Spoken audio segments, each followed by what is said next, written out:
pourquoi effectivement nous devons tenir une comptabilité? Alors déjà, si vous êtes en société, alors que vous soyez en société, commerçant ou entrepreneur individuel, eh bien vous avez obligation de tenir une comptabilité. Alors effectivement, il y a plusieurs types de comptabilité. On peut avoir une comptabilité vraiment simplifiée, comme ce qu'on appelle en dépenses-recettes, ou après, effectivement, avec une comptabilité dite de tenue, où là, effectivement, on est obligé d'avoir plusieurs journaux. Mais en tout cas, quel que soit, je dirais, eh bien, le type d'entreprise, vous êtes obligé, effectivement, de tenir une comptabilité. Alors, dans quel but vous êtes obligé de tenir une comptabilité? Eh bien déjà, parce que entre, je dirais, entreprises, effectivement, si par exemple quand vous voulez travailler avec un fournisseur, eh bien un fournisseur au jour d'aujourd'hui, si vous voulez ce qu'on on appelle une demande d'ouverture de compte, il va vous demander effectivement au moins un bilan pour pouvoir savoir si s'il confie, je dirais, votre bilan à ce qu'on appelle à un assureur crédit, savoir s'il peut vous faire une ouverture de compte. Et donc effectivement, si vous devez fournir un bilan, et bien au préalable, il faut que vous teniez une comptabilité. C'est très important également, et bien justement ce qu'on appelle par rapport aux tiers. Donc les tiers, c'est quoi? Ça peut être votre banque, les clients, le fournisseur, l'État.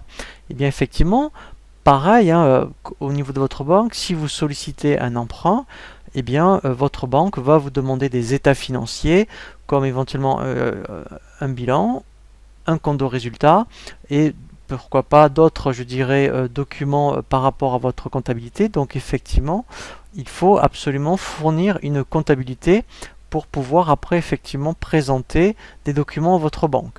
Ça va vous aider aussi, eh bien, de tenir une comptabilité pour vous-même, puisque ça va être un outil de gestion pour que effectivement vous ayez une vue sur 3, 6 mois, voire 1 an ou 3 ans sur un petit peu effectivement sur la santé de votre entreprise et surtout également après sur les décisions à prendre par rapport à je dirais aux échéances sur 2 ou 3 ans.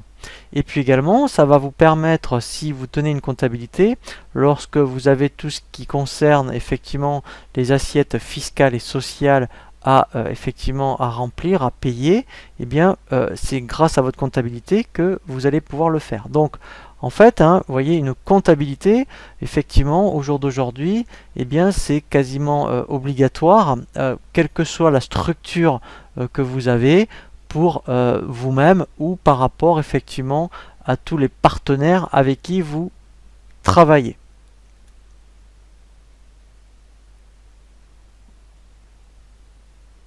Donc à présent, comment se présente une organisation comptable dans une entreprise lorsque vous tenez votre comptabilité?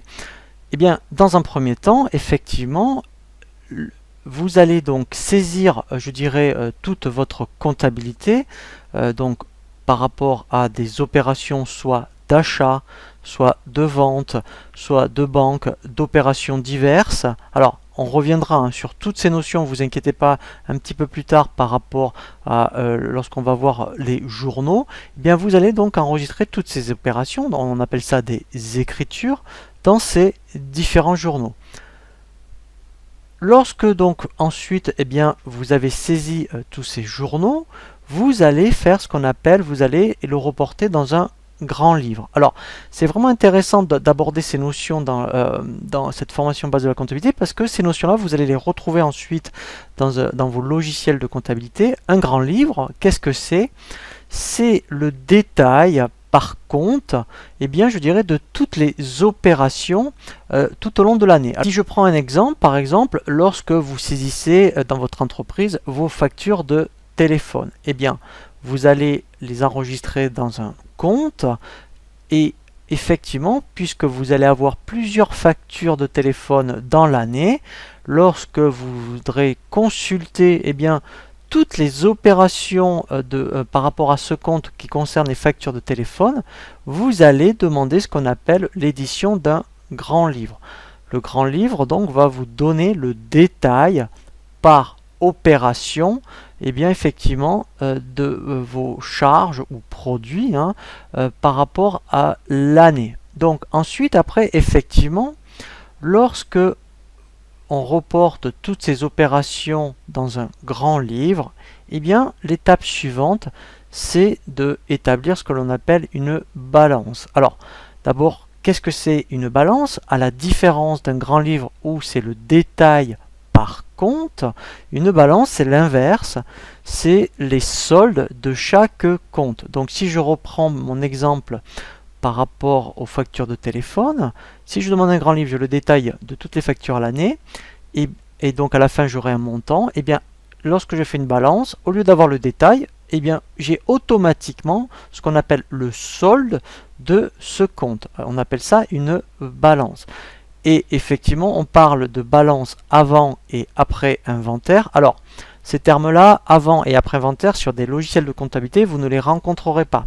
Là, c'est vraiment, je dirais, de l'information, surtout lorsque vous êtes avec votre expert comptable, qui va vous demander effectivement peut-être donnez-moi une balance avant inventaire. Une balance avant inventaire, c'est d'éditer une balance avant ce qu'on appelle les écritures de régularisation.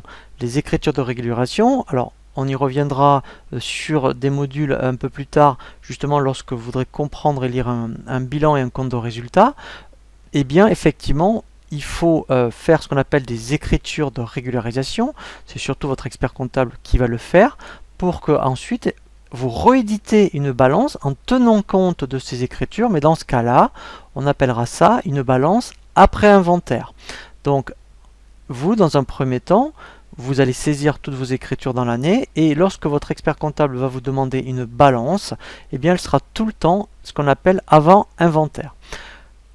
Dernière étape, après, effectivement, lorsqu'on a édité une balance après inventaire, en ayant intégré toutes les écritures de régularisation de votre expert comptable, vous allez pouvoir éditer ce qu'on appelle un compte de résultat et de bilan. Alors, c'est vrai que les logiciels de comptabilité au jour d'aujourd'hui sont capables de vous donner un compte de résultat et un bilan, donc vous pouvez déjà l'éditer en ayant effectivement tenu compte des écritures de votre expert comptable, mais le plus souvent, effectivement, c'est votre expert comptable qui va vous donner, après, effectivement, un compte de résultat, un bilan et ce que l'on appelle des annexes. Alors, toutes ces notions-là, on les reverra vraiment en détail, mais effectivement, lorsque votre expert comptable vient vous rencontrer pour faire avec vous une synthèse de l'année, en vous commentant ces documents, effectivement, en plus du compte de résultat et de bilan, il va vous donner d'autres documents qu'on appelle ça des annexes qui vont un petit peu venir en complément du compte de résultat et du bilan pour avoir le détail effectivement de certains postes. Donc c'est vraiment, je dirais, cette chronologie au niveau de l'organisation comptable que vous allez avoir pour arriver, c'est vraiment le but, le fait de tenir une comptabilité, arriver à déterminer un compte de résultat et un bilan. Quelles sont donc les principales obligations des entreprises au niveau comptable? Eh bien, effectivement, ça va être de conserver tous vos documents comptables pendant 10 ans, surtout si après vous avez donc un contrôle fiscal, mais là c'est par rapport au niveau légal.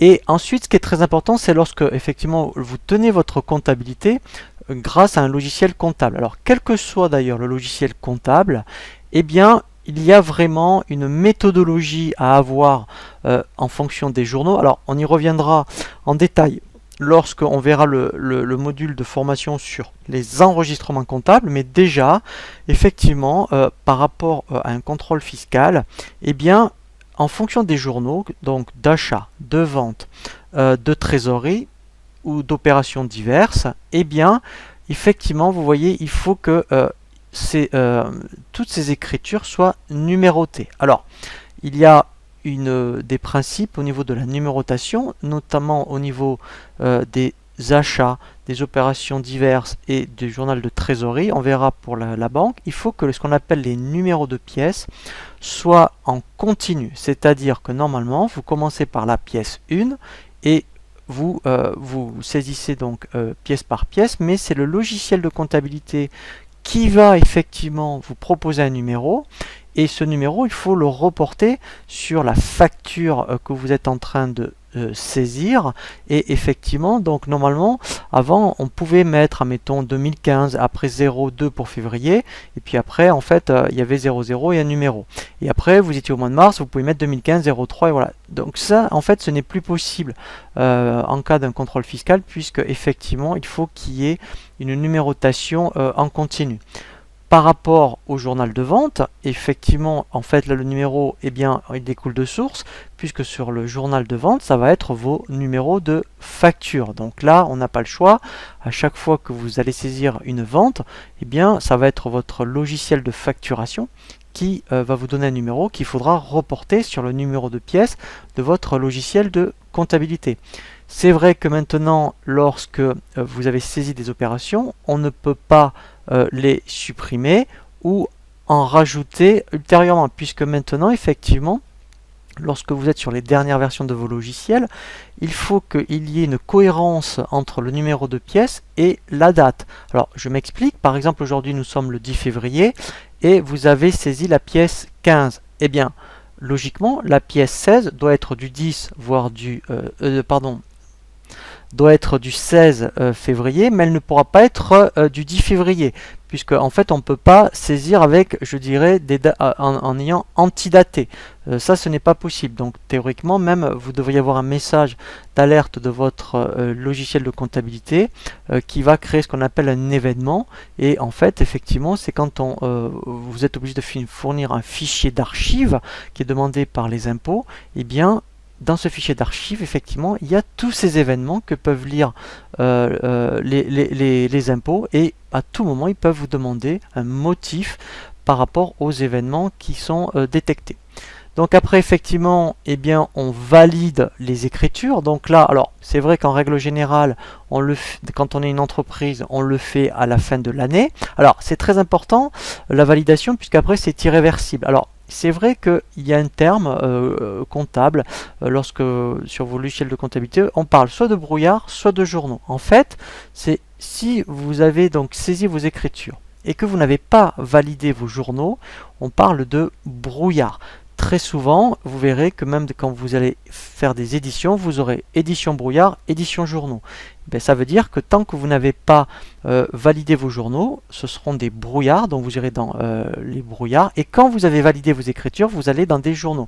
Donc ce sont des journaux définitifs. Donc ça, c'est une obligation, effectivement, en fin d'année, puisque si vous voulez clôturer ensuite votre exercice, eh bien effectivement, vous êtes obligé d'avoir validé notamment vos écritures.